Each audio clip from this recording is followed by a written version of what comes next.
আচ্ছা, আপনাদের গত ক্লাসে হচ্ছে আমি কিভাবে কপি করে পেস্ট করে এটা দেখাইছিলাম। আর টেম্পোরারি ফাইল এটা দেখাই নেই যে টেম্পোরারি ফাইলটা আসলে কীভাবে থাকে আমাদের পিসিতে জমা হয়। তো আমাদের পিসির মধ্যে কিন্তু প্রতিনিয়ত টেম্পোরারি কিংবা কিছু অস্থায়ী ফাইল তৈরি হতে থাকে, যেগুলো হচ্ছে আমাদের স্টোরেজ ডিভাইসটাকে দখল করে নেয়। যেমন হচ্ছে কয়েক কিলোবাইটের কিছু ফাইল থাকে আমাদের, ওই ফাইলগুলো একসময় কয়েক কিলোবাইট থেকে হচ্ছে কয়েক এমবি থাকে, কয়েক এমবি থেকে কয়েক জিবির মধ্যে হয়ে যায়। তখন হচ্ছে আমার স্টোরেজটাকে দখল করে নেয়। আমি হচ্ছে স্টোরেজটাকে তখন ব্যবহার করতে পারি না, তার জন্য আমার পিসিটাও স্লো হয়ে যায়। তো আমরা কখনো হচ্ছে এগুলোকে ডিলিট করি নি এর আগে। আপনাদের অনেকেরই হয়তো কম্পিউটার যদি থাকে, তো আপনারা হচ্ছে কখনো এগুলো সম্ভবত দেখেন নাই এর আগে যে টেম্পোরারি ফাইলগুলো কোথায় থাকে। তো টেম্পোরারি ফাইল হচ্ছে আমার রান কমান্ড থেকে নিয়ে আসতে হয় উইন্ডোজ আর চাপে। আমাদের কিবোর্ডের মধ্যে যে উইন্ডোজ বাটন আছে একটা, উইন্ডোজ প্লাস আর বাটনটা চাপ দিয়ে আমরা টেম্পোরারি ফাইলকে নিয়ে আসতে পারি। ওই টেম্পোরারি ফাইলগুলোকে আমরা সবসময় ডিলিট করব, কারণ এগুলো প্রতিনিয়ত জমা হতে থাকে। আমি কিবোর্ড থেকে যদি উইন্ডোজ আর চাপ দিই, তাহলে পার্সেন্ট টেম্পোরারি দেখতে পারি এবং রিসেন্ট দেখতে পারি। আমাদের সব থেকে দরকার হচ্ছে টেম্পোরারি ফাইলটাকে বের করা। উইন্ডোজ বাটনের সাথে আর চাপতে হবে। তো উইন্ডোজ আর চাপার পর আমার রান কমান্ড আসছে এই জায়গায়, এটা হচ্ছে রান কমান্ড। তো এইখানে আপনাদের এটা সার্চ করার পরে যে কোনো কিছু লেখা আসতে পারে, আপনারা ব্যাক স্পেস দিয়ে মিশিয়ে দেবেন। আমার টেম্পোরারি আসতে পারছে অথবা রিসেন্টও আসতে পারতো। তো আমি এখানে পার্সেন্ট দিয়ে টেম্পোরারি ফাইলটাকে নিয়ে আসবো, এইভাবে লিখতে হবে। তারপর হচ্ছে পার্সেন্ট, তারপর হচ্ছে আমরা ওকে বাটনে ক্লিক করব অথবা ইন্টার। এখানে ক্লিক করার পরে আমার হচ্ছে কিছু টেম্পোরারি ফাইল চলে আসবে। আমি এখান থেকে এটাকে ফুল স্ক্রিন করে নিলাম। এই যে নিচে অনেকগুলো ফাইল দেখা যাচ্ছে না, এগুলো সবগুলোই অস্থায়ী ফাইল, এগুলো কোনো কাজের না আমার। তো এগুলোকে আমি এখান থেকে ডিলিট করে নেব। এখানে আমার 24টা আইটেম আছে। 24টা আইটেমের মধ্যে আমি সবগুলোকে ডিলিট করব কীভাবে? অল সিলেক্ট করে, কন্ট্রোল এ দিয়ে অল সিলেক্ট করব, অথবা মাউস দিয়ে এখানে ধরে এইভাবে ডার্ক করে নিয়ে আসবো, আমার সম্পূর্ণটা সিলেক্ট হয়ে যাবে। আমি এখান থেকে সবগুলোকে ডিলিট করে দেবো, এগুলো আমার কোনো প্রয়োজনীয় না। তারপর হচ্ছে এখানে আবার কন্টিনিউ। তো কিছু কিছু ফাইল এখানে থাকে যায়, কারণ আমার পিসিটা বর্তমান চলতেছে, তার জন্য ব্যাকগ্রাউন্ডে কিছু উইন্ডোজ আর হচ্ছে রান কমান্ডে যায়। কোনটা? উইন্ডোজ প্লাস আর। উইন্ডোজ প্লাস আর চাপার পরে এরকম আসবে। তো এখানে হচ্ছে আপনার যে কোনো কিছু লেখা থাকতে পারে এটা। তো আমি যদি হচ্ছে টেম্পোরারি কিছু ফাইল দেখতে চাই, তাহলে আমি টেম্পোরারি ফাইলকে দেখার জন্য এখানে লিখলাম, এই যে অস্থায়ী ফাইলগুলো আমার চলে আসছে, এগুলোকে ধরে ডিলিট করে দেবো এখান থেকে।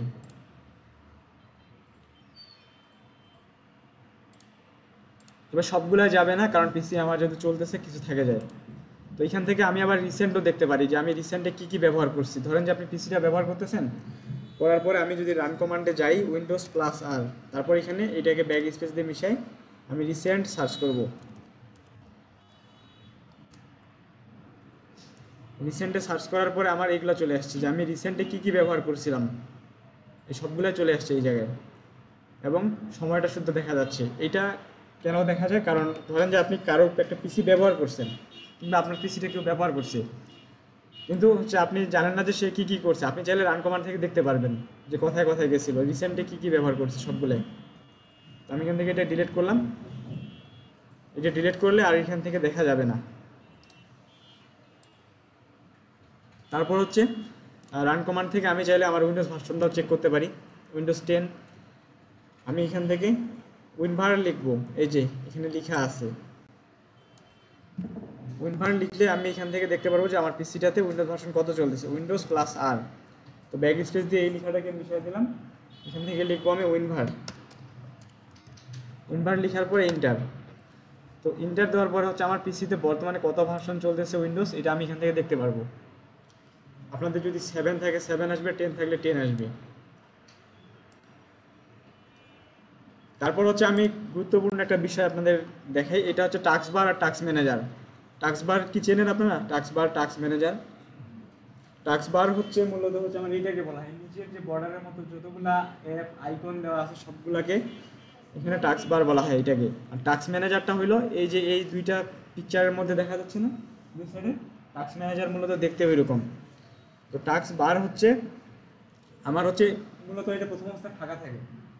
আমার এটা যেমন এখানে আছে, আপনাদের উইন্ডোজ 11 এটা হচ্ছে ওইখানে আছে মাঝখানে, আমারটা 10 ওই জন্য এই জায়গায় আসছে। তো টাস্ক বারের মধ্যে হ্যাঁ উইন্ডোজ 11 এই যে উইন্ডোজ বাটনের মতো একটা চিহ্ন আছে না, এটা এই জায়গায় দেখবেন নিচের দিকে। তো সবগুলোতে আলাদা আলাদা। আবার কিবোর্ড থেকে যদি আমি উইন্ডোজ বাটনটা চাপ দিই তাহলে কিন্তু বের হয়ে আসবে একইভাবে। তো টাস্ক বার হচ্ছে এটাকে বলা হয়, মূলত প্রথম অবস্থায় এটা সম্পূর্ণটাই ফাঁকা থাকে, এটা কোনো কিছু থাকে না। এখানে সেই সমস্ত অ্যাপগুলোকে আমরা পিন করে রাখি যেগুলো আমাদের প্রতিনিয়ত ব্যবহার হয়। এখন আমরা যেমন হচ্ছে মোবাইলে ব্যবহার করার সময় আমাদের উপরে হোম স্ক্রিনে কী থাকে, গ্যালারি থাকে, কন্ট্যাক্ট থাকে, মেসেজ থাকে, এগুলো উপরে থাকে, আর এগুলো আমাদের সবসময় ব্যবহার হয়। তো আমি হচ্ছে ওইরকমভাবে এখানে ওগুলোকে পিন করে রাখছি উপরে, যেন আমার সবসময় এগুলোকে ব্যবহার করে আমি হাতের নাগালে পাই। যেমন এখানে ফেসবুক আছে, আমি ফেসবুকটাতে সবসময় ব্যবহার করি, এখানে ক্লিক করলে ফেসবুক ওপেন হয়ে যাবে। আর যদি আমি এখান থেকে এটাকে না রাখি, আমি এখান থেকে রাইট ক্লিক করে এটাকে আনপিন ফ্রম টাস্ক বার করে দিলাম, এখন ফেসবুক বের করতে গেলে আমার কোথায় যেতে হবে? উইন্ডোজ বাটনে যাইতে হবে। এর আগের ক্লাসে বলছিলাম না যে উইন্ডোজ বাটন যদি চাপ দেই আমার পিসির মধ্যে যা কিছু আছে সবগুলো এখান থেকে বের হয়ে আসবে। তো আমি হচ্ছে এখন ফেসবুকটাকে এখানে আনপিন করে দিচ্ছি, ফেসবুকটা আমার উপরে নাই। আর ফেসবুক নিয়ে আসতে গেলে আমাকে উইন্ডোজ বাটন চাপতে হবে, তারপর এখানে ফেসবুক লিখে সার্চ করতে হবে, অথবা এখান থেকে স্ক্রল করে দেখতে হবে যে ফেসবুকটা আসলে কোন জায়গায় আছে। আর যদি খুঁজে না পাই আমি এখান থেকে সার্চ করবো, এখান থেকে এই যে ফেসবুক অ্যাপ চলে আসছে, তারপরে যদি আমি এখান থেকে ক্লিক করি তাহলে আমার কি হয়, ফেসবুকটা ওপেন হয়ে যাবে এখান থেকে। তো আমি এত কিছু ঝামেলা না করে আমি ওই ফেসবুক থেকে এইখান থেকে ক্লিক করব, ক্লিক করার পর আমি এটাকে নিয়ে আসবো এখানে পিন করে। এখন হচ্ছে আমি এখানে যাব, ফেসবুকটাকে নিয়ে আসি, এটাকে টাস্ক বারে আমি এখন পিন করবো। এই যে ফেসবুক আমার এটা আসছে না, এখানে ওপেন করলে ফেসবুক ওপেন হয়ে যাবে। আমি এখান থেকে এই যে পিন টু টাস্ক বার যে অপশনটা আছে এটাতে ক্লিক করবো, এটাতে যখনই ক্লিক করবো নিচের মধ্যে আমার চলে আসছে এটা, এই যে চলে আসছে না এই জায়গায়, আমার এটা চলে আসছে এই জায়গায়। তো আমি হচ্ছে এটাকে পিন করে রাখছি, এখন এটা হারাবে না এই জায়গায়।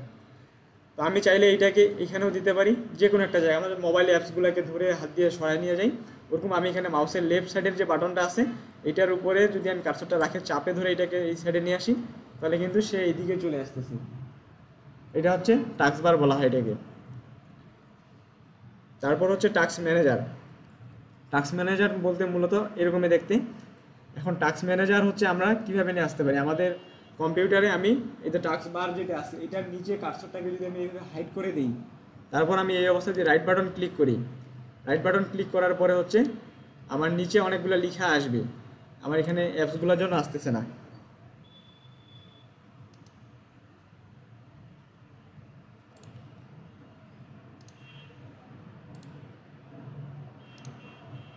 আচ্ছা, আমার এটা আসতেছে না কারণ হচ্ছে আমার যে এই যে আইকনগুলো আছে এগুলোতে রাইট ক্লিক করলে ওইটার অপশনটা চলে আসতেছে, যদি এটা ফাঁকা থাকতো। আচ্ছা আমি দেখাই, এটা এগুলোকে আগে সরাই দিই।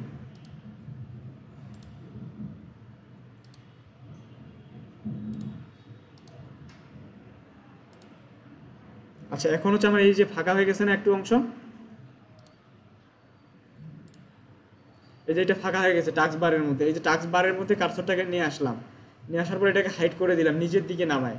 এই অবস্থায় আমি রাইট বাটন ক্লিক করলে আমার এই যে এখানে টাস্ক ম্যানেজার নামের একটা অপশন আসছে নিচ থেকে 3 নাম্বারে, এখানে যদি আমি ক্লিক করি এই পিকচারের মতো একটা টাস্ক ম্যানেজার ওপেন হয়ে যাবে। টাস্ক ম্যানেজারে ক্লিক করলাম, এই যে টাস্ক ম্যানেজার আমার ওপেন হচ্ছে, স্ক্রিনটা ছোট আছে বড় করে নিলাম, এই যে এটাই হচ্ছে টাস্ক ম্যানেজার।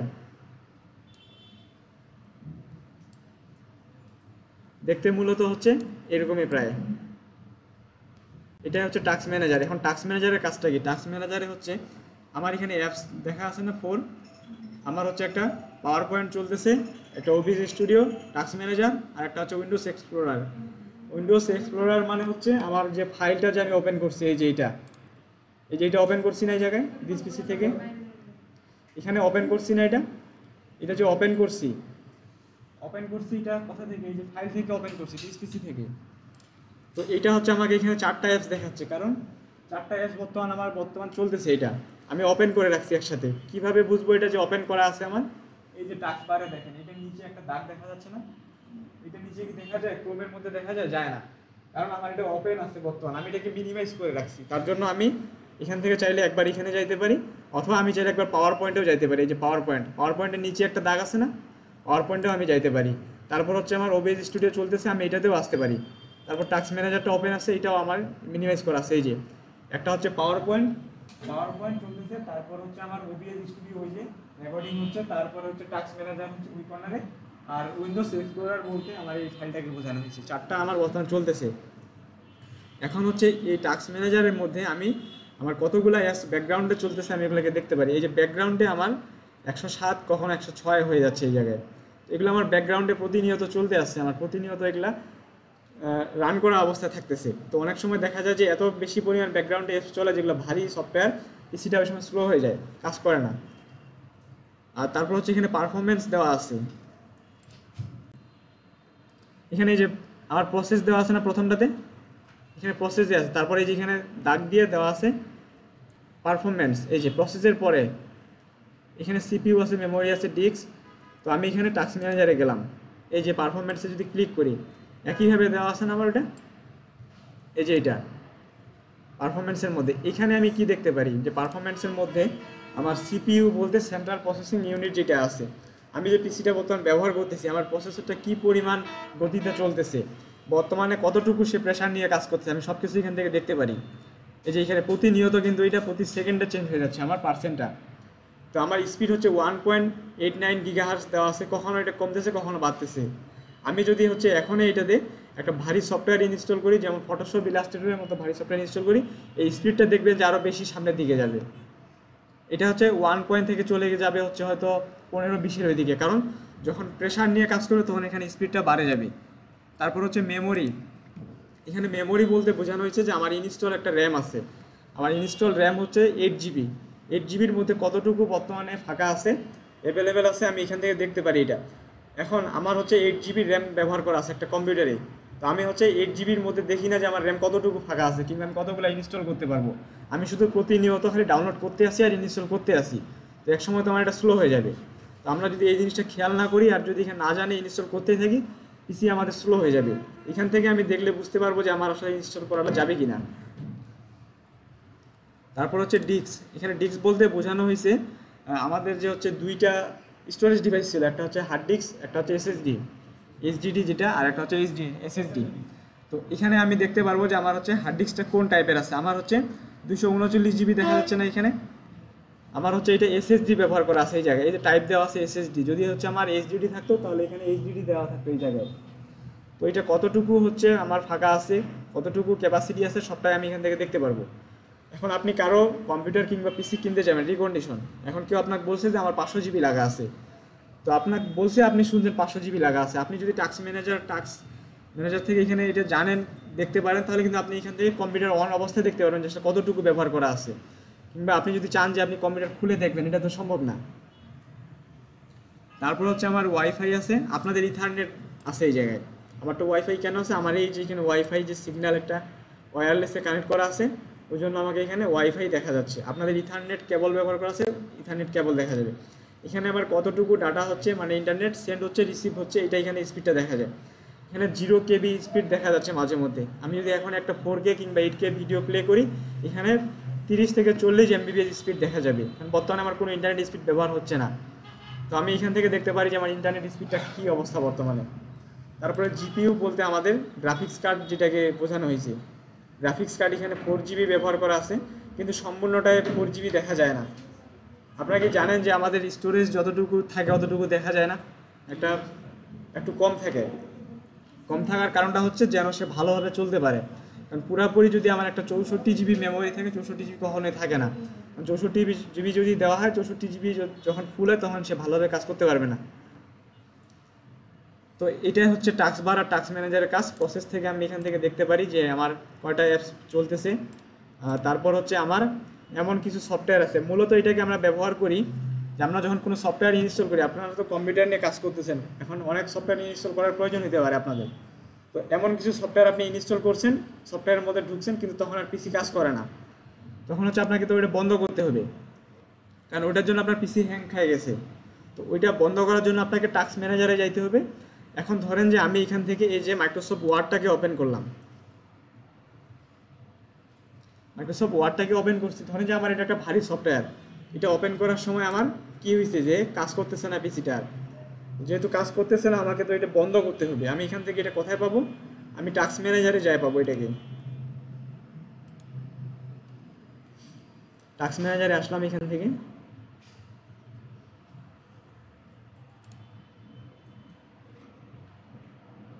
এই যে মাইক্রোসফট ওয়ার্ড দেওয়া আছে না এই জায়গায়, আমার মাইক্রোসফট ওয়ার্ডটা কিন্তু এখানে চলতেছে বর্তমানে, যে এটা এখন ধরেন যে আমার মাইক্রোসফট ওয়ার্ডের জায়গায় এটা আমার ভারী একটা সফটওয়্যার, ধরেন যে ক্যাপকাট কিংবা হচ্ছে অ্যাডোবি প্রিমিয়াম প্রো যে কোনো একটা সফটওয়্যার এটা, তো এইটাতে ওপেন করার সময় আমার পিসি আর কাজ করতেছে কোনো রেসপন্সে নেই এটা, তখন তো আমার পিসিটা হ্যাং খাই যাবে, তখন তো আমি এটাকে আর কাজ করতে পারবো না। তো এই অবস্থাতে আমি আর পিসিটা রাখবো না, কিংবা সুইচ বন্ধ করে দিলে তো সমাধান না, আমাকে এটা থেকে বের হয়ে আসতে হবে। তখন হচ্ছে আমি কোথায় আসবো, টাস্ক ম্যানেজারে আসবো। টাস্ক ম্যানেজারে আসার পরে এই যে আমার এমএস ওয়ার্ডের জন্য আমার পিসিটা আটকে গেছিলো না, টাস্ক ম্যানেজারে আসে আমি এখান থেকে এমএস ওয়ার্ড যে আছে এটাতে ক্লিক করবো, একটা ক্লিক করলে এখানে এন টাস্ক একটা লেখা আছে না, এই এন টাস্ক লেখাটা কী হবে, এটা বর্তমান বন্ধ অবস্থায় আছে, মানে মিশে গেছে লেখাটা এরকম মনে হচ্ছে। যখনই আমি এটাতে ক্লিক করবো আমার এন টাস্ক লেখাটা কিন্তু চলে আসবে উপরে। আমি এখান থেকে এটাকে বড় করে নিচ্ছি।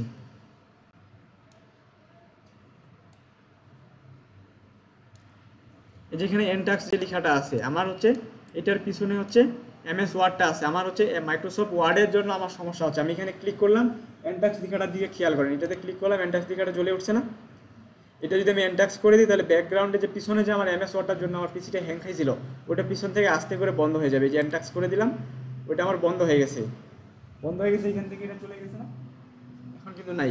তো যখন এটা বন্ধ হয়ে যাবে আমার এটা কিন্তু চলে গেছে এই জায়গায়, মাইক্রোসফট ওয়ার্ড কিন্তু আমার এই জায়গায় আর নাই।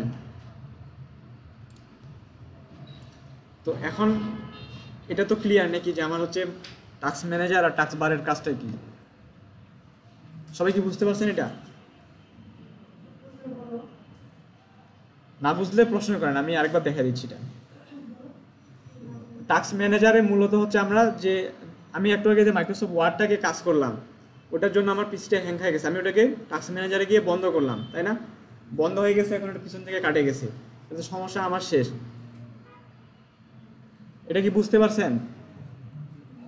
আচ্ছা, আপনার মূল টপিকটা এখনো ধরতে পারেনি। আমার পিসিটা যখন হ্যাং খাবে তখন আমি টাস্ক ম্যানেজারে যাব কিভাবে? পিসি তো কাজ করবে না। এটার জন্য আমার কিবোর্ডে ব্যবহার করতে হবে, কিবোর্ড থেকে কন্ট্রোল অল্টার ডিলিট যদি আমি ব্যবহার করি তাহলে টাস্ক ম্যানেজার কার্সর কি দিয়ে নিচের দিকে আসে, টাস্ক ম্যানেজারের উপরে এন্টার।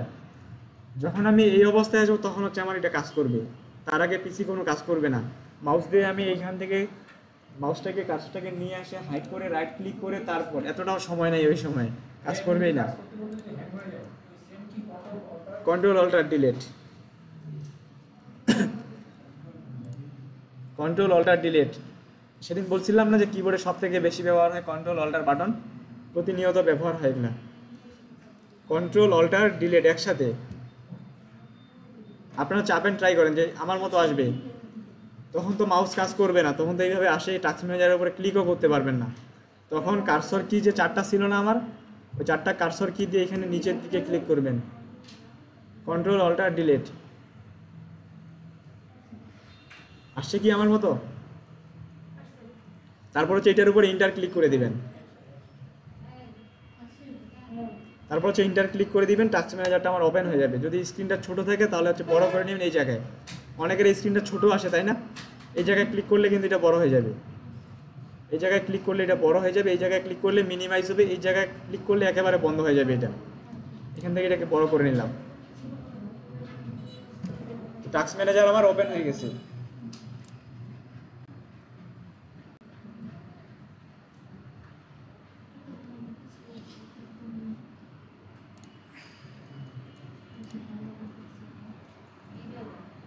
আচ্ছা, এখানে দেখেন, তারপর হচ্ছে আমি কিছু অ্যাপ্লিকেশন সফটওয়্যার আর সিস্টেম সফটওয়্যার নিয়ে বলি।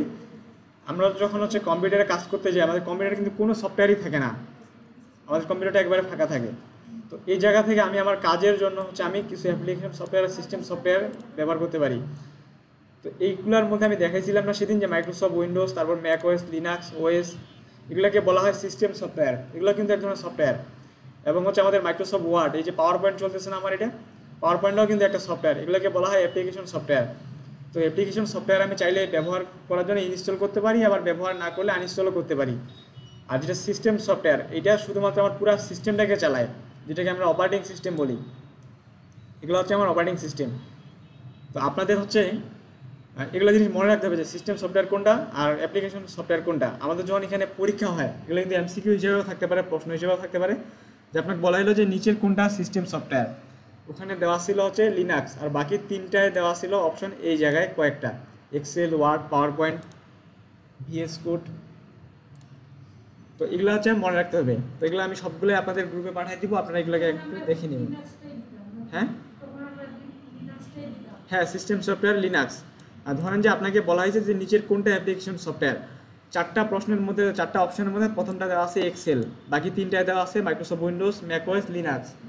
তো অ্যাপ্লিকেশন সফটওয়্যার তো আমার হচ্ছে এই তিনটার মধ্যে একটাও না, অবশ্যই এক্সেল হবে, কিংবা এক্সেলের জায়গায় অ্যাডোবি ফটোশপও থাকতে পারে, যে কোনো কিছু একটা থাকতে পারে, বিজয় 52 অ্যাপ্রো কিবোর্ড। তারপর হচ্ছে সফটওয়্যার ইনস্টল আনইনস্টল, এটা আমি একটু দেখাই। সফটওয়্যার ইনস্টল আনইনস্টল যখন আমরা কম্পিউটার ব্যবহার করতে যাব, সফটওয়্যার ইনস্টল আনইনস্টল দরকার আছে আমাদের। তো সফটওয়্যার ইনস্টল আনইনস্টল করার জন্য আমরা দুইটা ধাপ ব্যবহার করতে পারি। একটা হচ্ছে কোনো একটা পেন ড্রাইভের মধ্যে সফটওয়্যার নিয়ে আমরা ওটাকে ইনস্টল করতে পারি, আবার আনইনস্টল করতে পারি পিসি থেকে। আবার দ্বিতীয়ত হচ্ছে আমি পেন ড্রাইভ যদি না থাকে আমি অনলাইন থেকে ওটাকে ডাউনলোড করতে পারি, ব্যবহার করে ইনস্টল করে তারপর আনইনস্টলও করতে পারি। তো ইনস্টল যদি আমি অনলাইন থেকে করতে যাই, আমাকে সর্বপ্রথম যে কোনো একটা ব্রাউজার নিতে হবে। ব্রাউজারের মধ্যে মজিলা ফায়ারফক্স হতে পারে, গুগল ক্রোমটাও হতে পারে। তো আমি হচ্ছে গুগল ক্রোমটা দিয়ে যদি দেখাই, গুগল ক্রোমের মধ্যে আমি হচ্ছে অপ্রো কিবোর্ডটাকে ইনস্টল করে দেখাই, কারণ অপ্রো কিবোর্ডটা ফ্রিতে ডাউনলোড করা যায়। এমন কিছু কম্পিউটারের সফটওয়্যার আছে যেগুলো ফ্রিতে ডাউনলোড করা যায় না, ম্যাক্সিমামে যায় না। আমি এখান থেকে হচ্ছে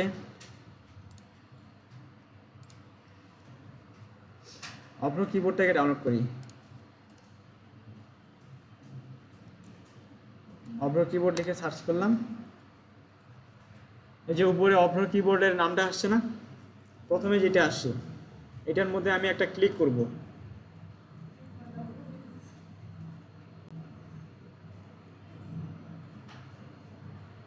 আচ্ছা, এই যে অপ্রো কিবোর্ড নামটা আসছে এটার মধ্যে একটা ক্লিক করলাম।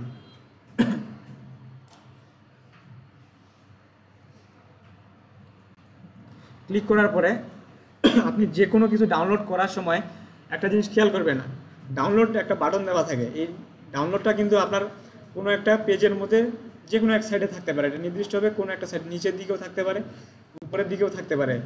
তো আপনি এটাকে খুঁজে নেবেন যে আসলে ডাউনলোডটা কোথায় আছে, এটা আপনাকে খুঁজে নিতে হবে। আমার এই যে উপরে আছে, এখানে ডাউনলোড অপ্রো কিবোর্ডে ক্লিক করলাম। ক্লিক করার পরে আমার এটা এর আগে ডাউনলোড করা ছিল, আমি এখান থেকে ওপেন করলাম।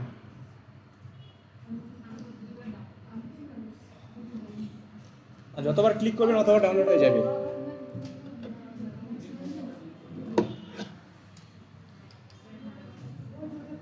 আচ্ছা, ডাউনলোড করার পরে আপনারা এটাকে কোথায় পাবেন? ডাউনলোডে পাবেন। আপনারা কি ডাউনলোড করে ফেলছেন? আচ্ছা, আমি এটা দেখাই দিচ্ছি যে ডাউনলোড করার পরে আপনাদের দিস পিসিতে চলে যাবেন, এখানে ডাউনলোড নামের একটা ফোল্ডার আছে না, ওখান থেকেও আপনি এটাকে খুঁজে পাবেন, অথবা সরাসরি এইভাবে ওপেন হয়ে যাবে। এখান থেকে একটা অপশন আছে, আমি এখান থেকে ইয়েস করে দিব এটাকে। ইয়েস বাটনে ক্লিক করলাম, তারপর হচ্ছে আমার এটা এই যে নেক্সট আসছে না, আমি এইটাকে নেক্সট কীভাবে করবো? আমি মাউস দিয়েও করতে পারি, কিবোর্ড থেকে ইন্টারটাকেও চাপতে পারি। কিবোর্ডের মধ্যে ইন্টারটা চাপলাম, তারপর হচ্ছে এখানে সবগুলা লেখা আপনি পড়ে নেবেন। নেওয়ার পরে হচ্ছে আই অ্যাকসেপ্ট দ্য এগ্রিমেন্ট লিখ দিলাম, তারপর হচ্ছে আবার নেক্সট অথবা ইন্টার, আবার নেক্সট, মানে যতবার চাইবেন নেক্সট আমি করতে থাকবো। তারপর ইনস্টল। হ্যাঁ, ক্রোম ব্রাউজার থেকে না, কি ওখান থেকে ডাউনলোডে দেখবেন যে প্রথমেই আছে অপ্রো কিবোর্ডটা, ওটাতে ডাবল ক্লিক করেন। হ্যাঁ,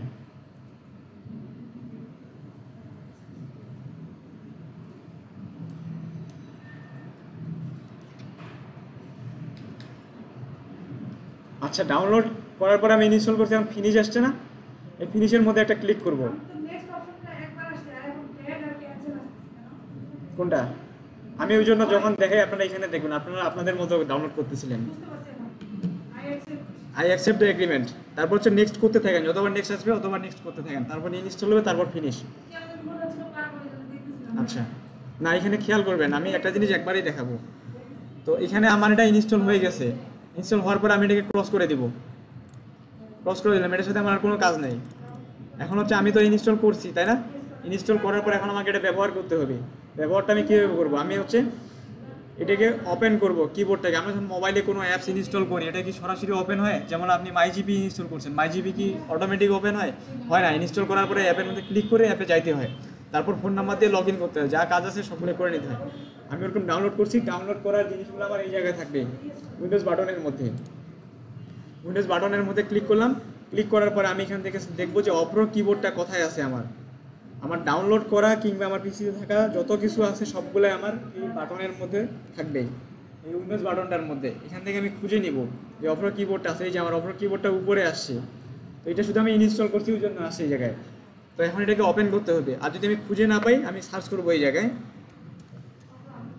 অপ্রো লিখে সার্চ করলাম, তারপর হচ্ছে এখান থেকে ইন্টার চাপ দিব। ইন্টার দেওয়ার পরে আমার কিবোর্ডটা কি ওপেন হয়ে যাচ্ছে না? এই যে এখন ওপেন হয়ে গেছে। এটা এখন সবসময় উপরে থাকবে, এটা উপরে থাকা মানে আমার এটা কাজ করবে এখন। তো এটা আমার ইনস্টল হয়ে গেছে এবং চালু হয়ে গেছে। এটা গেল ইনস্টল, এবং আমি এটাকে আনইনস্টল করে দেখাই। কোনো কিছুকে যদি আমি আনইনস্টল করতে চাই, শুধু অপ্রো কিবোর্ড না, কম্পিউটারের মধ্যে কোনো কিছু সফটওয়্যার আনইনস্টল করতে চাইলে আমাকে কন্ট্রোল প্যানেলে যাইতে হবে। কন্ট্রোল প্যানেলে কোথায় যাব? এই জায়গা থেকে। আমি কম্পিউটারে যা কিছুই করি আমাকে সব কিছু এখান থেকে ম্যানেজ করে নিতে হবে উইন্ডোজ বাটনে। আমি এখান থেকে কন্ট্রোল প্যানেল লিখব, কন্ট্রোল প্যানেল, এই যে CON লিখছি, অটোমেটিক চলে আসছে কন্ট্রোল প্যানেল। তারপর হচ্ছে ইন্টার, কন্ট্রোল প্যানেলে গেছি। তারপর এখানে প্রোগ্রামস নামের একটা অপশন আছে, এই যে এটার মধ্যে একটা ক্লিক করব। ক্লিক করলাম, ক্লিক করার পরে আমার এই কম্পিউটারটার মধ্যে যতগুলা ইনস্টল করা আছে সবগুলা প্রোগ্রাম এখানে আছে। এখান থেকে আমাকে খুঁজে বের করতে হবে যে অপ্রো কিবোর্ডটা কোথায়। এই যে প্রথমেই আছে অপ্রো কিবোর্ড। এখানে যেমন হচ্ছে অপ্রো কিবোর্ডের একটা এই যে একটা লোগোর মতো আইকন দেওয়া ছিল না, এই জায়গায় কিন্তু এই যে আইকনটা শরীরের মতো লেখা যে আছে, এটা কিন্তু এখানে নাই। এটা কিন্তু এখানে দেওয়া নাই। এখানে আমাকে নামটা দেখতে হবে যে অপ্রো কিবোর্ডটা কোন জায়গায় আছে। তারপর এখানে আমি যদি এটাতে ক্লিক করি অপ্রো কিবোর্ডের উপরে, এখানে আনইনস্টল লেখাটা কিন্তু উঠে আসছে উপরে। তারপর আনইনস্টলে ক্লিক করলে আনইনস্টল। আবার আমি চাইলে আরেকটা কাজ করতে পারি। আমি যদি এটাকে কঠিন মনে করি যে উইন্ডোজ বাটনে যাওয়ার পরে কন্ট্রোল প্যানেল লিখে সার্চ করে তারপর প্রোগ্রামে, যদি কঠিন মনে হয় আপনি এখানে উইন্ডোজ বাটনে ক্লিক করবেন। ক্লিক করার পরে অপ্রো কিবোর্ডটা যে আছে এই কিবোর্ডটার উপরে কার্সরটা রাখবেন, রাখার পরে রাইট বাটন ক্লিক করবেন। রাইট বাটন ক্লিক করলে কি হয়, অপশন চলে আসে। এই যে এখানে আনইনস্টল নামের একটা অপশন আসছে না, এখানে আনইনস্টলে ক্লিক করলে সরাসরি আপনাকে নিয়ে যাবে ওই জায়গায়। এই যে তারপর এখানে খুঁজতে হবে যে অপ্রো কিবোর্ডটা কোথায়। অনেকগুলো আছে অপ্রো কিবোর্ড, আমি এই জায়গায় যদি আমি খুঁজে না পাই তাহলে আমি এটাকে সার্চ করবো। এই যে উপরে আছে না সার্চ করার, এখানে লিখবেন আপনি অপ্রো AV। এই যে আমি AV লিখছি, অটোমেটিক চলে আসছে অপ্রো। উপরে একটা আনইনস্টল লিখা উঠবে, খেয়াল করিয়েন। আমি এটাতে ক্লিক করবো, এটাতে আনইনস্টল লিখা উঠবে। ক্লিক করলাম, এই যে আনইনস্টল লিখা উঠে গেছে একটা, এটাতে ক্লিক করলাম। ক্লিক করার পরে আমি এখান থেকে ইয়েস ক্লিক করব। তারপর হচ্ছে আবার ইয়েস ক্লিক করলাম। তারপর হচ্ছে এটা কি দেখা যাচ্ছে যে আমার এটা রানিং করা আছে বর্তমানে, তার জন্য এটা আনইনস্টল হচ্ছে না। তো কোনো কিছু যদি আমার রানিং করা থাকে কিংবা রান করা থাকে, এটাকে আমি বন্ধ করব, এন্ড টাস্ক করব কোন জায়গায়, টাস্ক ম্যানেজারে গিয়ে। তো আমি এখান থেকে ওকে বাটনে ক্লিক করলাম, আর এটা আনইনস্টল হবে না, এটা চলতেছে ব্যাকগ্রাউন্ডে। আমি এখন টাস্ক ম্যানেজারে চলে যাব, কন্ট্রোল অল্টার ডিলিট। টাস্ক ম্যানেজারে যাই দেখবো যে অপ্রো কিবোর্ডটা আমার চলতেছে ব্যাকগ্রাউন্ডে, কারণ ব্যাকগ্রাউন্ডে যখন চলতেছে ওইটা আনইনস্টল হচ্ছে না। ব্যাকগ্রাউন্ডে দেখি অপ্রো কিবোর্ডটা কোথায় আছে। এই যে অপ্রো কিবোর্ড, যে ব্যাকগ্রাউন্ড অ্যাপসের মধ্যে এই যে অপ্রো কিবোর্ড, এখান থেকে ক্লিক করলাম। ক্লিক করার পরে এখান থেকে এটা এন্ড টাস্ক, তারপর হচ্ছে আনইনস্টল করে দেখি।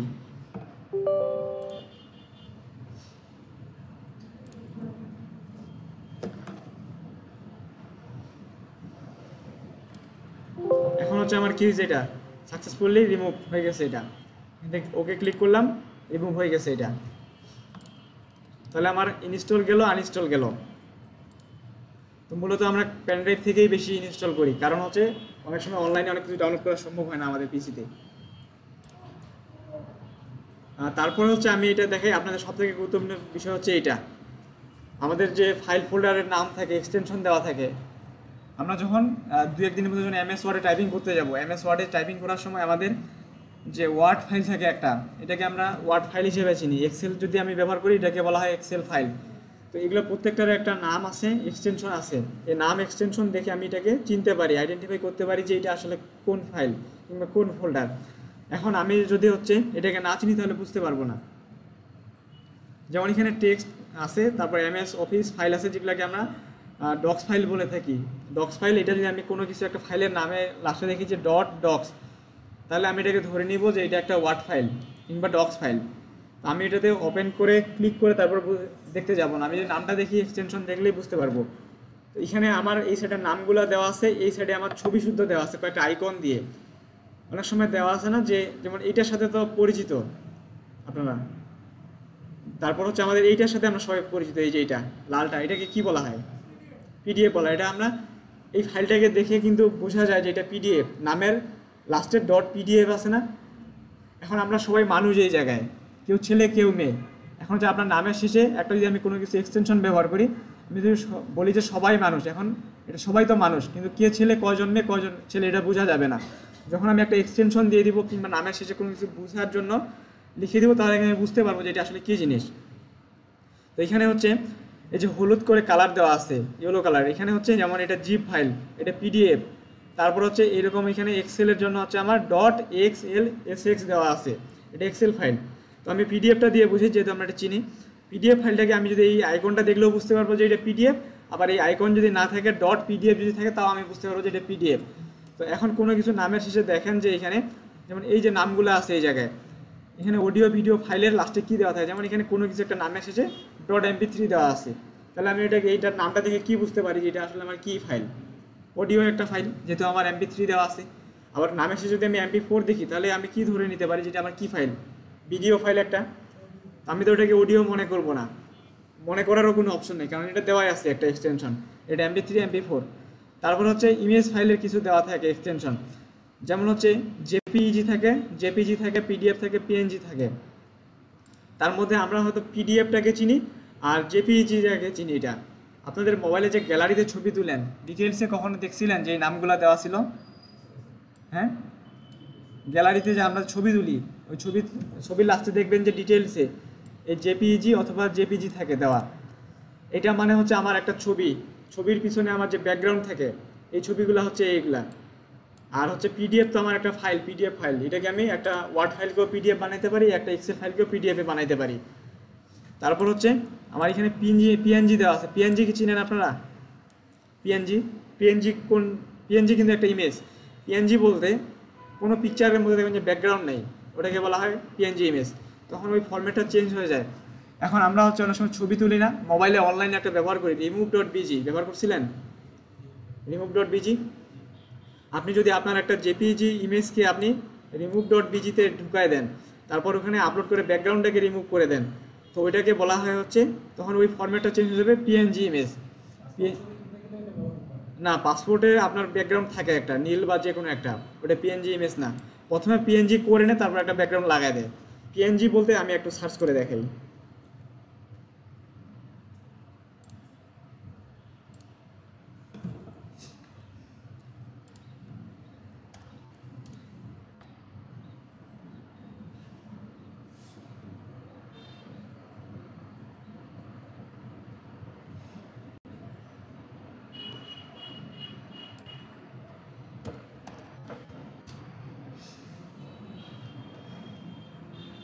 এই যে ইমেজগুলো আছে না আমার এখানে, এই প্রত্যেকটা ইমেজের মধ্যে কিন্তু ব্যাকগ্রাউন্ড নাই, প্রত্যেকটা ইমেজের মধ্যে ব্যাকগ্রাউন্ড নাই। এটাকে বলা হয় পিএনজি ইমেজ। আমি হচ্ছে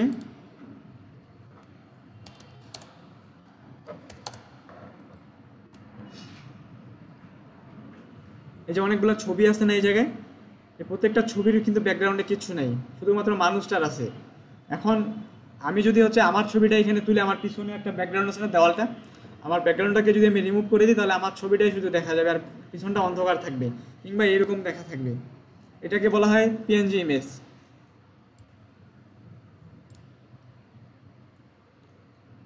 পিএনজি ইমেজ এটাকে বলা হয়। তারপর হচ্ছে কিছু ওয়েব ফাইল দেওয়া থাকে, আমরা হচ্ছে মূলত এখানে mp3 mp4টাকে ব্যবহার করি। ওয়েব ফাইল হচ্ছে আমাদের আলাদা একটা ফাইল, এটা হচ্ছে অডিওর জন্য। তারপর হচ্ছে কোনো কিছুকে আমরা যখন কম্প্রেস করি, এটা হচ্ছে একটা ফাইল, জিপ ফাইল আছে না আমাদের, জিপ ফাইলটাকে আমরা যখন কোনো কিছু একটা ফাইল কাউকে পাঠাই কিংবা আপলোড করি, জিপ ফাইলে আপলোড করি অনেক সময়। জিপ ফাইলটা মূলত দেখতে এই যে প্রথমে যে ছবিটা দেখা যাচ্ছে উপরে, এই যে এইটার মধ্যে জিপ ফাইল। এখানে আমার যদি কাউকে অনেক কিছু পাঠাইতে হয়, একসাথে 3-4টা ফাইল, আমি এটাকে জিপ ফাইল করে দিতে পারি।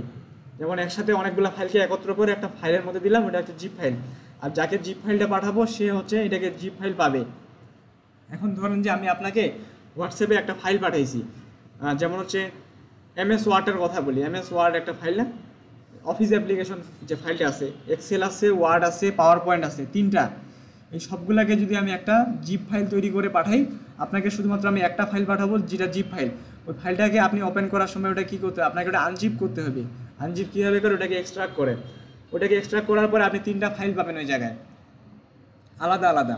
তো এটাই হচ্ছে জিপ ফাইল। আর আমি যদি একসাথে সবগুলোকে না পাঠাই, একটা একটা করে পাঠাই, অনেক সময় দেখা যায় যে আমার কোনোগুলাই যাবে না।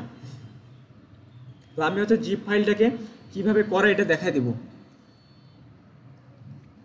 তারপর হচ্ছে আমার এখানে কিছু হচ্ছে ওয়েব রিলেটেড ফাইল আছে, যেমন হচ্ছে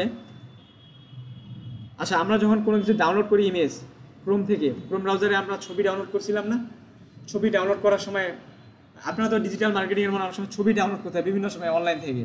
ছবিটা যখন ডাউনলোড করেন, মাউসে রাইট ক্লিক করেন না ছবিটার উপরে, ক্লিক করার পরে সেভ অ্যাজ টাইপ নিচে কিন্তু PNG JPG দেওয়া থাকে। যখন ওয়েব লেখাটা থাকে তখন কিন্তু ওটা ওপেন হয় না ছবিটা, ওটাকে কনভার্ট করে JPG-তে নিতে হয়। তো ওয়েব ফাইল কিছু আছে, আমি যখন কোনো কিছু ডাউনলোড করতে যাব তখন দেখবো যে এটা আসলে আমার কোন ফরম্যাটে আছে। আর যদি আমি যেই ফরম্যাটে ওয়েব ফরম্যাটে যদি ডাউনলোড করি, তাহলে আমাকে ওটা অনলাইন থেকে কনভার্ট করে নিতে হবে, ওয়েব টু JPG কিংবা PNG যেটাই করতে চাই কনভার্ট করে নিতে হবে এটাই। হ্যাঁ, কথাটা এটা ওপেনই হবে না এটা। তারপর হচ্ছে আমার এখানে অ্যাডোবি এডিটেবল কিছু ফরম্যাট দেওয়া আছে ফাইল, যেমন হচ্ছে AI আছে, EPS আছে, PSD আছে। AI বলতে আমরা কি বুঝি, এটাকে আর্টিফিশিয়াল ইন্টেলিজেন্স কিন্তু না, এখানে AI বলতে অ্যাডোবি ইলাস্ট্রেটর বোঝানো হয়েছে। আর PSD বলতে হচ্ছে ফটোশপের যে ফাইলটা আছে ওটাকে বলা হয়। EPS হচ্ছে ফটোশপের একটা ফাইল, যেটা হচ্ছে আমি হচ্ছে চাইলে পরবর্তীতে আরেকবার ব্যবহার করতে পারি। যেমন ওয়ার্ড ফাইল যেমন আমরা সেভ করে পরবর্তীতে আবার এখান থেকে প্লে করতে পারি, ওটাকে চালাইতে পারি, ওরকম ফটোশপের EPS ফাইলটাকেও আমি চালাইতে পারি। EPS ফাইলকে আবার এডিট করা যায় না। এগুলো শুধু মনে রাখবেন যে আসলে এগুলো কেন দেখাচ্ছি, কারণ আপনি যখন হচ্ছে এই ফাইলগুলো হঠাৎ করে সামনে পাবেন তখন তো আপনি বুঝতে পারবেন না যে আসলে এই ফাইলটা কী জিনিস। তারপর হচ্ছে আমার এখানে নাম দেওয়া আছে, আমাকে নামটাও মনে রাখতে হবে এবং তার পাশাপাশি ছবিটাও দেখে চিনতে হবে যে আসলে এটা কী জিনিস। এখানে হচ্ছে এই যে এখানে PNG দেওয়া আছে লেখাটা, এই ইমেজটাকে চিহ্নটাকে দেখে মনে হয় যে এটা একটা গ্যালারির মতো পিকচারের আইকন। তো আমি যদি কখনো এই নামগুলাকে যদি না পাই সামনে, আমি শুধুমাত্র ছবিগুলাকে পাইছি, এগুলাকে PDF আছে, এক্সেলের মতো যে একটা আইকন আছে, তো এগুলাকে আমি পাইছি সামনে, আমি তো আর এটা ক্লিক করে দেখতে যাবো না যে এটা আসলে ওয়ার্ড ফাইল নাকি এক্সেল ফাইল নাকি PDF ফাইল। এটা দেখেই মনে হচ্ছে যে এটা একটা ইমেজের মতো কোনো একটা ফাইল আছে কিংবা ইমেজ আছে এটার মধ্যে। এটা হচ্ছে জিপ ফাইলের। তো আমি এখন এটাকে করে দেখাবো একবার। তার আগে আমি এখানে এটা আপনাদের দেখাই দিই যে কিভাবে আমরা কয়েক কিলোবাইট কিংবা কয়েক মেগাবাইটকে আমরা পরিচিত করতে পারি যে সহজে, মানে এটাকে ডাটা অথবা আমার স্টোরেজের ক্ষেত্রেও বোঝানো যায়। এটা তো আমরা সবাই চিনি, এটা নিয়ে বেশি বলার দরকার নেই আমার। আমাদের 1024 কিলোবাইটে হচ্ছে 1 কিলোবাইট 1 KB, আর 1 KB হচ্ছে 1 মেগাবাইট, আর 1 মেগাবাইট হচ্ছে আমার 1024 KB, মেগাবাইট হচ্ছে MB-কে বোঝায়, আর 1024 MB হচ্ছে আমার 1 গিগাবাইট অথবা GB বলা হয়। আমরা যেমন হচ্ছে ইন্টারনেট কিনি না, এটা ডাটার ক্ষেত্রেও ব্যবহার একই, আবার স্টোরেজের ক্ষেত্রেও একই। এগুলো লিখতে হবে না, আমি গ্রুপের মধ্যে পাঠিয়ে দিব। তো গিগাবাইট বলতে হচ্ছে আমার জিবিটাকে বোঝায়। আমরা যেমন মোবাইলে কিনি না 1 GB ইন্টারনেট, 2 GB ইন্টারনেট, ওই 1 GB কিন্তু 1024 MB হচ্ছে 1 GB। 1 TB আমরা হচ্ছে একটা হার্ড ডিস্ক দেখছিলাম না এর আগে, 1 TBর হার্ড ডিস্ক, ওটা হচ্ছে 1024 GB ছিল। তো ডাটার ক্ষেত্রে আমি 1024 GB ইন্টারনেট যদি নিই তাহলে আমি 1 টেরাবাইট ইন্টারনেট পাবো। তো এইখানে দেওয়া আছে একটা ফাইলকে, এটা কিন্তু খুবই গুরুত্বপূর্ণ বিষয়, একটা ফাইলকে কীভাবে জিপ করতে হয়। তো আমি এখন দেখাবো যে একটা ফাইলকে কীভাবে জিপ করতে হয় এবং এটাকে জিপ করার পরে কীভাবে এটাকে এক্সট্রাক্ট করে আনজিপ করতে হয়। এই যে এটা এখানে অপশনগুলো দেওয়া আছে, আমি এটা করে দেখাবো, তো ওই জন্য এখানে দেখাইলাম না।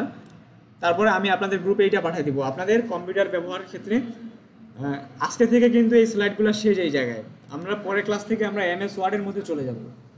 তো এখানে হচ্ছে Ctrl+A, যখন আমরা MS ওয়ার্ডের মধ্যে চলে যাব আমাদের কিন্তু এই জিনিসগুলো লাগবে। Ctrl+A দিয়ে অল সিলেক্ট, Ctrl+C দিয়ে কপি, অর্থাৎ আপনার মাউসটা যখন আপনি ব্যবহার করবেন, মাউসটা দিয়েও কাজগুলো করা যায়, আবার কিবোর্ড থেকে শর্টকাটেও করা যায়। যখন আপনি হচ্ছে মাউসটা বেশি ব্যবহার করবেন, কিবোর্ড ব্যবহার করবেন, তখন আপনার কোনো কিছু খুব দ্রুত করা সম্ভব, আর মাউস দিয়ে করতে গেলে অনেক সময় লাগে। Ctrl+A দিয়ে অল সিলেক্ট, Ctrl+C দিয়ে কপি, আপনারা এগুলা কমন শর্টকাট কয়েকটা দেওয়া আছে, কমন শর্টকাটগুলো দেখে নেবেন, এগুলো আমি সবগুলো পাঠিয়ে দিব, আর এগুলো মনে রাখবেন, যে যত বেশি মনে রাখবে তার দ্বারা তত সহজ হবে কম্পিউটার কিবোর্ডে শর্টকাটে কাজ করাটা। যদি মাউস দিয়ে করতে চান আপনার সময় লাগবে। তো আমি এগুলো পাঠিয়ে দিব। তো এখানে শর্টকাট শুধুমাত্র কমন যেগুলো আমাদের প্রতিনিয়ত ব্যবহার হয়, তো শর্টকাট কিন্তু অনেকগুলোই আছে। ও আচ্ছা, আন্ডো, আচ্ছা আমি তাহলে এটা বলি, কপি পেস্ট অল সিলেক্ট তো বলছিলাম এর আগে, আমি এগুলা গ্রুপে পাঠিয়ে দিব সবগুলাই। তো আন্ডো হচ্ছে কন্ট্রোল জেড, ধরেন যে আমি এই লেখাটা আছে না আমার এই জায়গায়, আমার এই যে লেখাটা আছে, আমি এখান থেকে আন্ডো লেখাটাকে ব্যাক স্পেসটা দিয়ে কী করি, এটাকে মিশিয়ে দিলাম। এখন ভুলবশত আমার এই লেখাটা রিমুভ হয়ে গেছে এই জায়গায়, কন্ট্রোল জেড ইকুয়ালের পরে কী ছিল ওটা আমার আর মনে করতে পারতেছি না যে কী ছিল। তো কন্ট্রোল জেড যদি আমি ব্যবহার করি তাহলে আমার আন্ডো মানে পূর্বে যে লেখাটা ছিল আমার হারাই গেছে ওটাকে চলে আসবে, যে কন্ট্রোল জেড দিয়ে আন্ডো চলে আসছে। এখন কন্ট্রোল ওয়াই রিডো, এখন এই যে আন্ডো যখন লেখাটা আসছে তার আগে কিন্তু ফাঁকা ছিল না ইকুয়ালের পরে, ওইটাকে দেখার জন্য আমি এখন এখানে কোনো একটা লেখা আছে, তো ধরেন যে আপনি কোনো একটা সংখ্যা লিখছেন, সংখ্যা ধরেন যে আপনি সংখ্যাটা লিখছেন একটা নাম্বার, মোবাইল নাম্বারে লিখছেন, কিন্তু একটা মোবাইল নাম্বার একটা ডিজিট ভুল হয়ে গেছে, তো তার আগে কি ডিজিট লিখছিলেন ওটা কিন্তু মনে করতে পারতেছেন না। আমি ওটার জন্য কন্ট্রোল ওয়াই যদি চাপ দিই তাহলে পূর্বে কী ছিল ওটা দেখা যাবে, আর পূর্বে ফাঁকা ছিল ফাঁকা দেখা যাচ্ছে। কন্ট্রোল জেড হচ্ছে পূর্বের অবস্থায় নিয়ে আসার জন্য, আর কন্ট্রোল ওয়াই হচ্ছে রিডো। তো কন্ট্রোল জেড আর ওয়াই সব থেকে বেশি ব্যবহার হয় শর্টকাটের মধ্যে। এই যে এক কথায় বলতে গেলে এই সবগুলো কয়েকটায়, কন্ট্রোল সি, কন্ট্রোল এস পর্যন্ত, কন্ট্রোল এস দিয়ে সেভ, আমরা কোনো কিছুকে সেভ করার জন্য কন্ট্রোল এস ব্যবহার করি। তারপর হচ্ছে কোনো কিছু সেভ করার পরে যখন আমরা এটাকে মনে করি যে প্রিন্ট করব, আমি হচ্ছে কন্ট্রোল প্লাস পি চাপতে পারি, প্রিন্ট। প্রিন্ট চাপতে গেলে আমাকে এই যে ফাইলের মধ্যে যাইতে হবে, তারপর নিচে প্রিন্ট অপশনে যাইতে হবে, তারপর হচ্ছে আমাকে এই জায়গায় প্রিন্টার যদি লাগানো থাকে আমি এটাকে প্রিন্ট করতে পারবো। তো যখন হচ্ছে আমার এই যে প্রিন্ট আছে না, কত কপি চাই আমি এটাকে, আমরা কম্পিউটার দোকানে গেলে বলি না কোনো কিছু একটা কাগজ যে কত কপি লাগবে আমাদের, আমি এখান থেকে যদি লিখে দিই যে 100, যদি আমার প্রিন্টারের মধ্যে 100টা পেজ থাকে 100টা পেজ বের হয়ে আসবে, এই পাওয়ার পয়েন্টের স্লাইডগুলা এই যে সবগুলাই নিচে এই যে পেজের নাম্বার দেওয়া আছে, 17টা পেজ আছে আমার টোটাল, সবগুলাই আমার A4 সাইজের বের হবে। তো আমার প্রিন্টারটা অফলাইন আছে ওই জন্য এখানে দেখা যাচ্ছে, আমি যদি প্রিন্টের মধ্যে ক্লিক করি সরাসরি এটা চলে যায়। তো আমি এই অপশনটাকে নিয়ে আসার জন্য আমি এত কিছু ফাইলে যাব না, তারপর এখান থেকে প্রিন্ট খুঁজতে যাব না, আমি সরাসরি এখান থেকে কন্ট্রোল প্লাস পি চাপবো, সরাসরি চলে আসে। তাহলে এটা আমার শর্টকাটটা দিয়ে দ্রুত আসলো না। তো এখানে কন্ট্রোল পি দিয়ে আমি এটাকে ব্যবহার করলাম। তো এই লাস্টের একটা স্লাইড ছিল, এটা আমরা লাস্টের ক্লাসে দেখবো, ইন্টারনেট ব্রাউজিংটা কীভাবে ইমেল করতে হয়, তারপর হচ্ছে ইমেল কীভাবে আমরা খুঁজে পাই। অনেক সময় আমাদের ইমেল কেউ আমাদেরকে ইমেল করে কিন্তু আমরা ইমেলটাকে খুঁজে পাই না, একটা প্রফেশনাল ইমেল কীভাবে ক্রিয়েট করতে হয়, ইনবক্স কোনটা, সেন্ড কোনটা। আমরা অনেক সময় মোবাইলের ইমেল ব্যবহার করি, কিন্তু মোবাইলের ইমেল আর ডেস্কটপের ইমেল কিন্তু অনেকটা পার্থক্য। তো মোবাইলের ইমেলে আমরা কখনো মেসেজ চেক করি না, মনে হয় অনেকেই চেক করি না যে ইমেল, বাইরের কান্ট্রিগুলোতে দেখবেন তারা কিন্তু ইমেলটাই সব থেকে বেশি ব্যবহার করে। আমরা তো সারাদিন ফেসবুক মেসেঞ্জারে সময় দিই, কোনো কিছু পাঠাই কাউকে, কিন্তু বাইরের দেশে কিন্তু ইমেলটাকে বেশি গুরুত্ব দেওয়া হয়।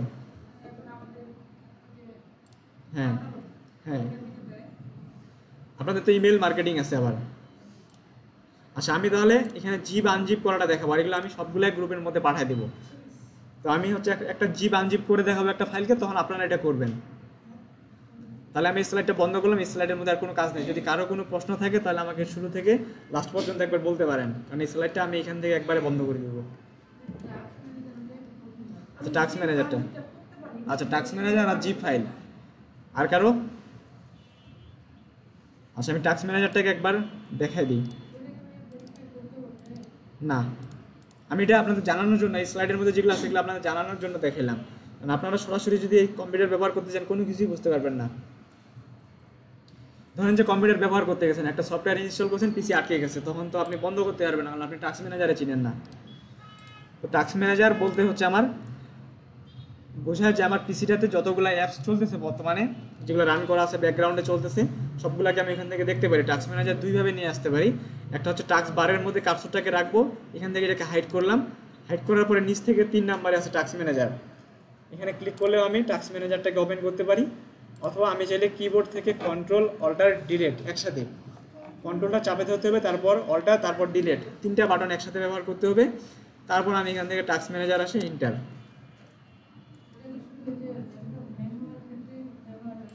ল্যাপটপ যদি হ্যাং হয় তাহলে করতে পারেন, এবং কোনো সফটওয়্যারকে আপনি বন্ধ করতে চাচ্ছেন ইনস্ট্যান্ট, কিংবা বন্ধ করতে সময় লাগতেছে, তারপর হচ্ছে আপনি এটা এখান থেকে ক্লিক করে বন্ধ করতে পারবেন। ধরেন যে আমার ওবিএস স্টুডিও বর্তমান চলতেছে, আমি যদি এটা বন্ধ করতে চাই তাহলে আমাকে এই যে ওবিএস স্টুডিওর মধ্যে ক্লিক করতে হবে, তারপর এখানে উপরে ক্রস বাটনের মধ্যে ক্লিক করতে হবে, তারপর এটা বন্ধ হবে। আবার আমি চাইলে এখান থেকে সরাসরি এটাকে এখান থেকে ক্লিক করে এন্টাক্স করে দিলে এটা ইনস্ট্যান্ট বন্ধ হয়ে যাবে। আর যদি আমি পারফরমেন্সের মধ্যে ক্লিক করি, এখানে আমার সিপিইউটা দেখাবে যে কী স্পিডে কাজ করতেছে, আমার মেমোরিতে যদি আমার র্যামটাকে ইনস্টল র্যামটা কতটা ফাঁকা আছে সবগুলো এখান থেকে দেখা যাবে। তারপর হচ্ছে আমার ডিস্ক বলতে বোঝায় যে আমার এসএসডি আর হার্ড ডিস্ক কতটা ফাঁকা আছে, কী পরিমাণ স্পিডে কাজ করতেছে এটা দেখা যাবে। তারপর ওয়াইফাই, আমার ইন্টারনেট কতটুকু ব্যবহার হচ্ছে, কতটুকু সেন্ড হচ্ছে রিসিভ হচ্ছে এটা এখান থেকে দেখতে পারি। তারপর জিপিইউ যদি আমার গ্রাফিক্স কার্ড থাকে, গ্রাফিক্স কার্ড কতটুকু প্রেশার নিয়ে কাজ করতেছে আমি এটা এখান থেকে দেখতে পারি। আমার গ্রাফিক্স কার্ড এখানে ব্যবহার করা আছে 4GB, তার মধ্যে আমার খুবই কম কাজ করতেছে, কারণ আমার গ্রাফিক্সের কোনো কিছু এখানে কাজ চলতেছে না বর্তমানে, খুবই কম ব্যবহার হচ্ছে বর্তমানে। আমি যদি এখন একটা 4K ভিডিও প্লে করি, এখন এই গ্রাফিক্স কার্ডটা আমার স্পিডটা বাড়ে যাবে এই জায়গায়। তো এটা হচ্ছে টাস্ক ম্যানেজার। আর জিপ আনজিপটা এখন দেখাই আমি।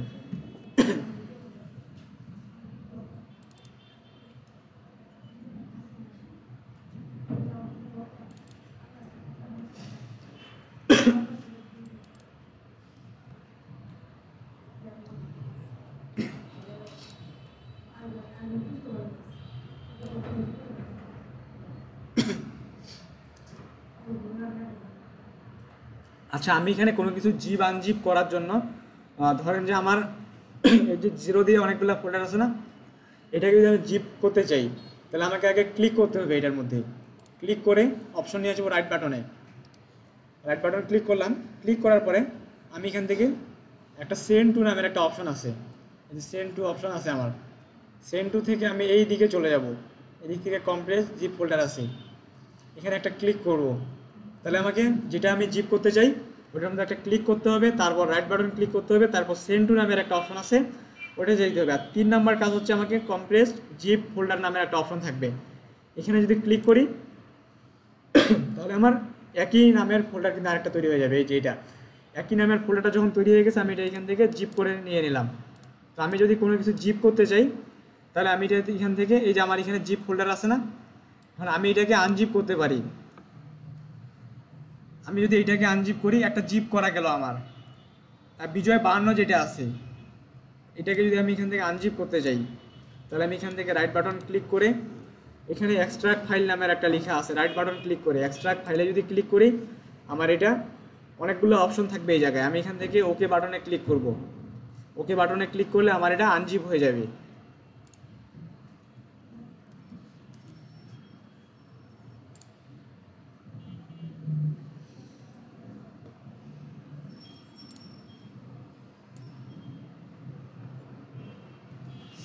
একটু দাঁড়ান, আমার পিসিটা একটু স্লো কাজ করতেছে, তো আমার পিসিটা স্লো কাজ করতেছে।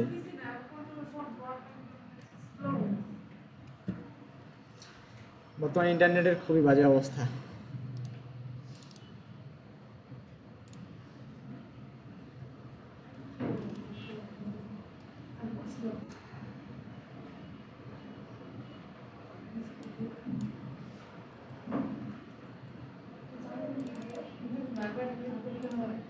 না, আমি ডিলিট করতেছি, আমার পিসিটা একটু স্লো মনে হচ্ছে তাই জন্য।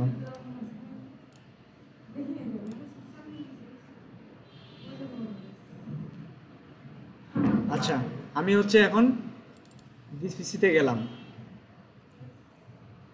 আচ্ছা, দিস পিসিতে না গিয়ে আমি এখান থেকে এটাকে দেখে, যেমন হচ্ছে নভেম্বর 2025 দেওয়া আছে না একটা, এই যে নভেম্বর 2025 এটাকে আমি এখন জিপ ফাইল করবো। জিপ ফাইল হচ্ছে আমার এইরকম দেখতে।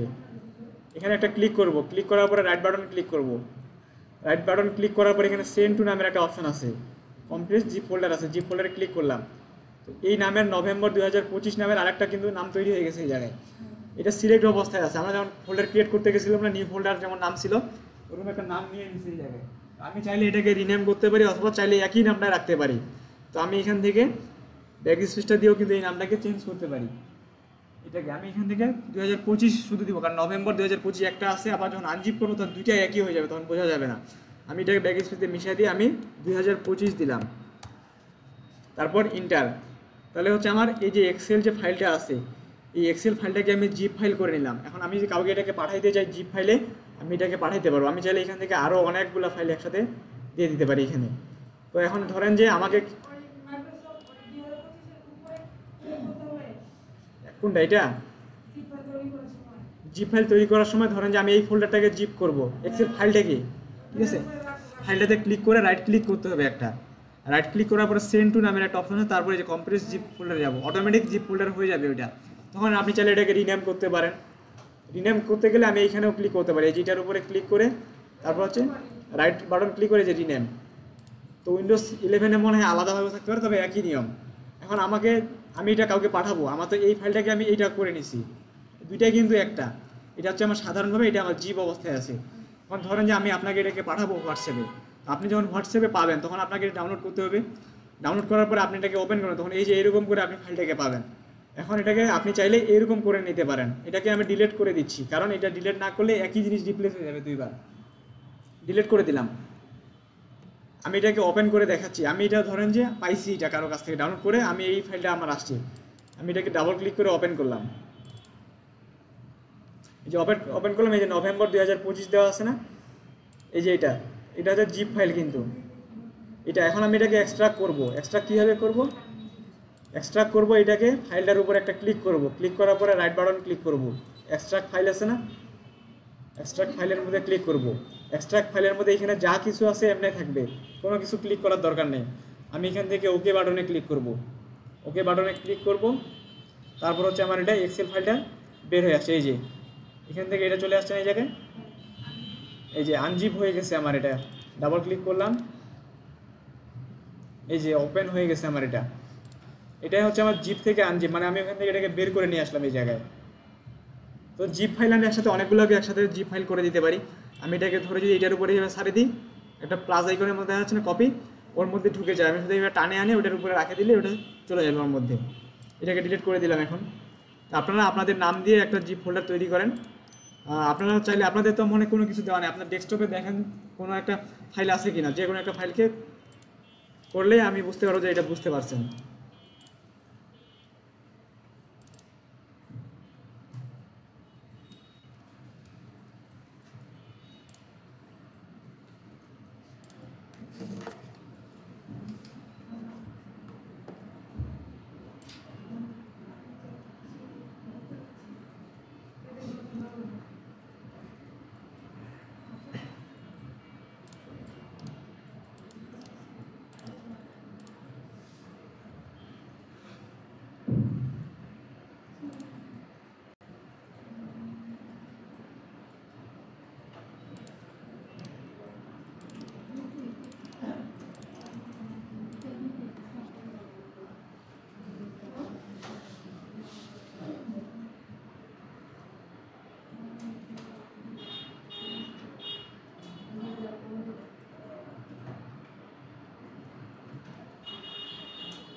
জিপ জিপ করছেন কি ওটা? আচ্ছা জিপ করেন। এই যে আমার এখানে দেখেন, আগে ক্লিক করতে হবে ওটার উপরে, ক্লিক করলাম, এটার উপরে ক্লিক করতে হবে, তারপর রাইট বাটন ক্লিক করতে হবে। এই যে এক্সট্রাক্ট ফাইল আছে, এক্সট্রাক্ট ফাইলে ক্লিক করতে হবে, তারপর অনেকগুলো অপশন হবে, ওকে করলেই হয়ে যাবে। এক্সট্রাক্ট ফাইল এরকম করে আসে না,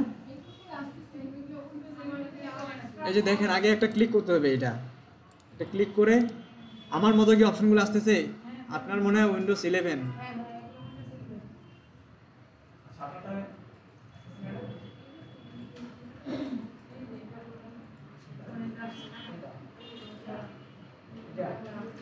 ক্লিক করলাম, এটাতে রাইট বাটন ক্লিক করলাম, এই যে এক্সট্রাক্ট ফাইল ক্লিক করলাম, এই যে ওকেতে ক্লিক করলে হয়ে যাবে। তারপর হচ্ছে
আচ্ছা জিপ ফাইল তো হইলো, এখন হচ্ছে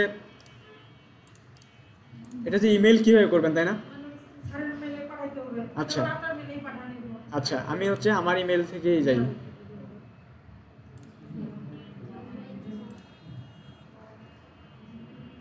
আমি আপনার ইমেলটাতে দিচ্ছি, আপনার ইমেল অ্যাড্রেস মনে আছে কি? আচ্ছা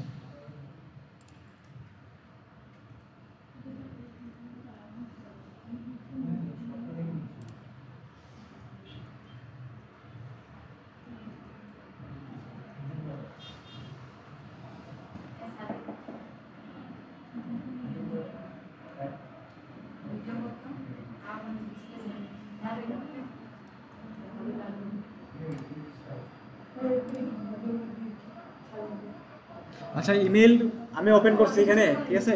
আমি ইমেলটা আপনার এখানে পাঠাবো, তার জন্য আমাকে কম্পোজ করতে হবে। এটা কম্পোজ হচ্ছে এই যে প্লাস আইকনটা, কলমের মতো আইকনটা আছে, এটাতে আমি কম্পোজ করলাম, এখান থেকে ক্লিক দিলাম। এখন হচ্ছে টু মানে হচ্ছে আমি আপনার কাছে পাঠাবো। আপনার ইমেলটা বলেন। SOP, আচ্ছা লিখেন।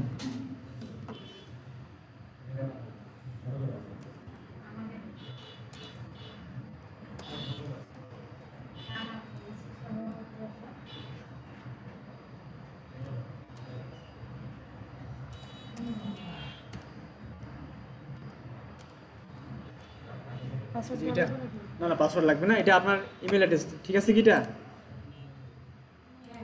এখন আমি এখান থেকে আপনাকে যদি আমি যে কোনো একটা কিছু পাঠাই, ধরেন যে বিজয় 52টাকে পাঠাবো আমি।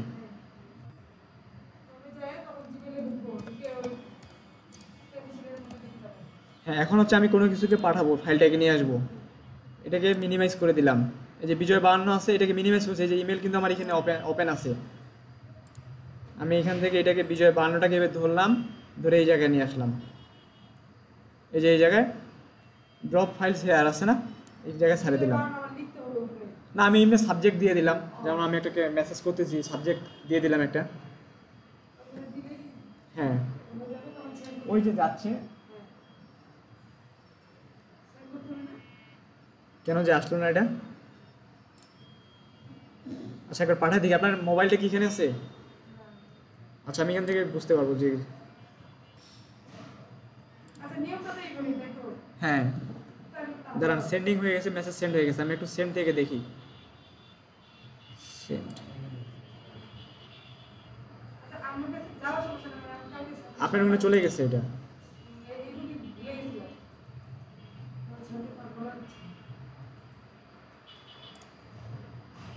এটা আপনার ইমেল অ্যাড্রেস না? এই যে এটা, এই যে লাস্টে।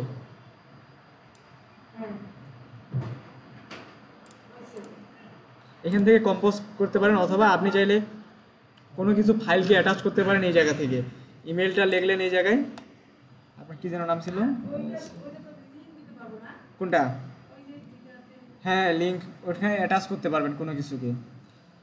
আমি ওটাও দেখাচ্ছি, অ্যাটাচ করাটা আমি দেখাচ্ছি। আপনার কি যেন নাম, SAPNA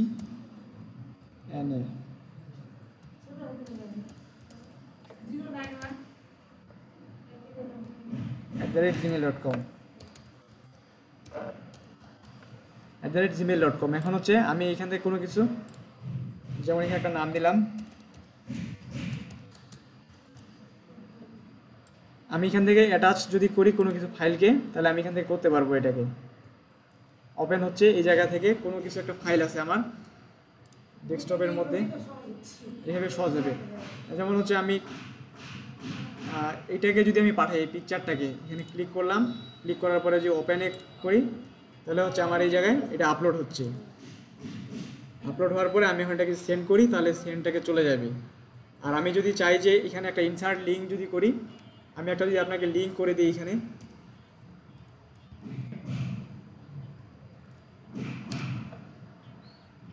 এই যে এইটা, এই ওয়েবসাইটের মধ্যে ক্লিক করলাম, ক্লিক করার পরে এটার একটা ইউআরএল আছে না, ইউআরএল হচ্ছে এটা কপি করলাম। কপি করার পরে আমি এই যে এখানে একটা অপশন আছে কিন্তু ইনসার্ট লিঙ্কে, এখানে ক্লিক করলাম, এখানে আসছে না টেক্সট লেখাটা,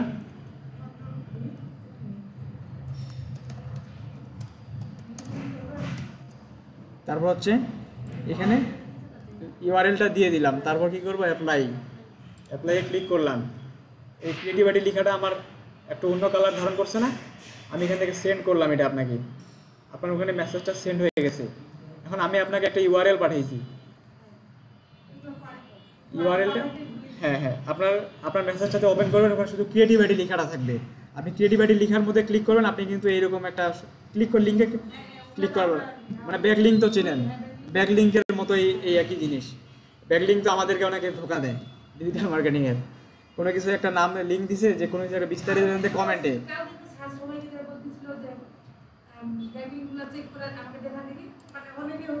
অনেকে কোরাতে পোস্ট করে। কোরা তো বাংলাদেশের মানুষ চিনেই না যে আসলে কোরা কি।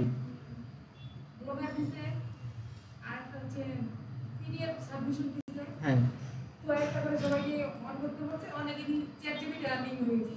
ও মানে আমাদেরকে বর্তমান ধোকা দিচ্ছে অনেক, আছে না যে অনেক মানুষ বিস্তারিত